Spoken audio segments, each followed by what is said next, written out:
दोस्तों, आज हम जिस केस की परतें खोलने जा रहे हैं उनमें लफ्जों से ज्यादा सवाल हैं और जवाब से ज्यादा खौफ। ये कहानी है एक ऐसी मौत की जिसके साथ मौत नहीं बल्कि मंसूबा आया था।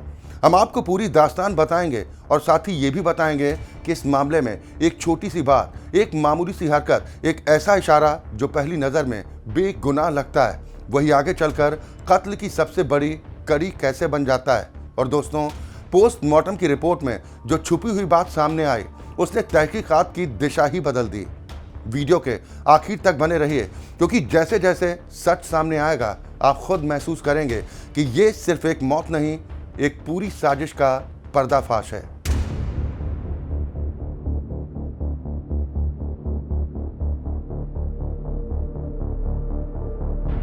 नमस्कार, आप देख रहे हैं राष्ट्र टीवी और मैं हूं आपके साथ अक्षय ठाकुर। दोस्तों, साध्वी प्रेम बाईसा एक नाम जिसे लोग भक्ति मानते थे, लेकिन अब उसी नाम के पीछे एक ऐसा रहस्य खड़ा है जो रोंगटे खड़े कर देता है।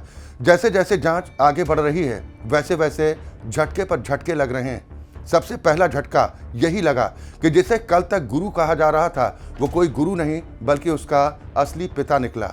और फिर परतें खुली। कैमरे के सामने जो पिता रोने की एक्टिंग कर रहा था वही पिता बेटी को गले लगाता है, पुचकारता है और कुछ ऐसे इशारे करता है जिसे देखकर शर्म से नजर झुक जाती है। लेकिन कहानी का असली मोड़ तब आता है जब बेटी की मौत के बाद वही पिता अपने ड्राइवर से कहता है कि उसकी इंस्टाग्राम आईडी से पोस्ट डाल दो, पूरी दुनिया को बता दो कि यह नेचुरल डेथ है। और कैमरे पर वो खुद कबूल करता है कि मैंने करवाया, मेरी गाड़ी में बैठकर ड्राइवर ने पोस्ट किया, मैंने करवाया। दोस्तों सोचिए, एक बेटी की लाश बगल में पड़ी है और बाप की चिंता यह है कि सोशल मीडिया पर क्या लिखा जाए। यही वो पहला संकेत है कि मामला सिर्फ मौत नहीं, एक साजिश है। सवाल उठता है कि साध्वी के इंस्टाग्राम का एक्सेस किस किस के पास था, कौन पोस्ट कर सकता था, कौन सच छुपा सकता था। जब एक रिपोर्टर पूछता है कि आईडी कौन कौन हैंडल करता है तो पिता की आंखें अचानक चौंक जाती हैं। 2 सेकंड के लिए वो जवाब भूल जाता है, फिर खुद को संभाल कर सरेंडर कर देता है, मैंने करवाया। यही वो पल है जहां शक की सुई घूमती है। अब आइए उस मौत की रात पर। बताया जाता है कि करीब 5:15 बजे साध्वी की हालत बिगड़ती है। पिता कहता है जुकाम था, इंजेक्शन लगाया गया। लेकिन दोस्तों, जुकाम में इंजेक्शन कौन घोंपता है? और उससे भी बड़ा सवाल ये कि रास्ते में एम्स जैसे बड़े अस्पताल थे, फिर भी पिता अपनी बेटी को 8 किलोमीटर दूर प्रेक्षा हॉस्पिटल क्यों लेकर गया? क्या ये मजबूरी थी या पहले से तय स्क्रिप्ट थी? प्रेक्षा हॉस्पिटल पहुंचते ही एक और रहस्य सामने आता है। वहां कोई डॉक्टर इंजेक्शन नहीं देता बल्कि मथुरा दास हॉस्पिटल से एक कंपाउंडर बुलाया जाता है, नाम देव सिंह राजपुरोहित। अब सोचिए, एक कंपाउंडर सर्जिकल वार्ड से बुलाया गया और सीधे इंजेक्शन घोंप दिया गया। और इंजेक्शन लगते ही साध्वी के हाथ पैर ढीले पड़ जाते हैं, सांसें टूटने लगती हैं और कुछ ही सेकंड में मौत। ये जुकाम नहीं था दोस्तों, ये जहर था। और इसके बाद शुरू होता है सबूत मिटाने का खेल। डॉक्टर कहता है पोस्टमार्टम कराइए, हॉस्पिटल ऑनर कहता है पोस्टमार्टम जरूरी है, लेकिन पिता मना कर देता है, पोस्टमार्टम की जरूरत नहीं। एम्बुलेंस आती है बॉडी ले जाने के लिए, लेकिन पिता निजी गाड़ी में बॉडी डालकर ले जाता है। और उसी रात आश्रम से कैमरे हटवा दिए जाते हैं। दोस्तों, जिसे सच छुपाना हो वही कैमरे हटाता है।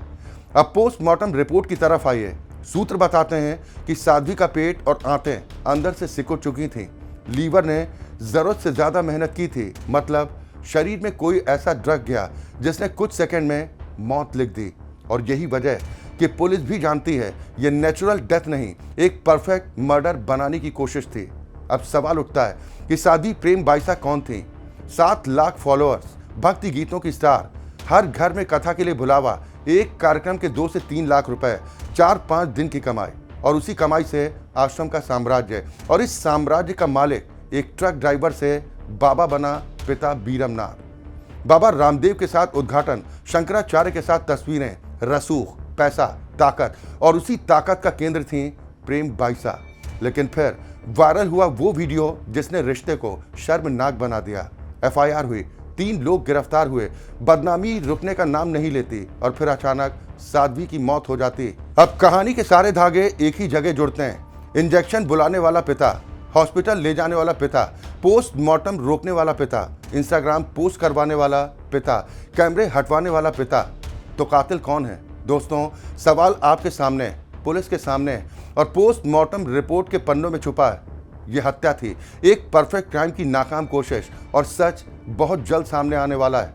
क्राइम की इस कहानी पर हमारी नजर बनी रहेगी। जो भी नया अपडेट होगा सबसे पहले हम आपको बताएंगे, क्योंकि यह सिर्फ मौत नहीं, यह आश्रम के भीतर छुपा सबसे बड़ा अपराध है। नमस्कार।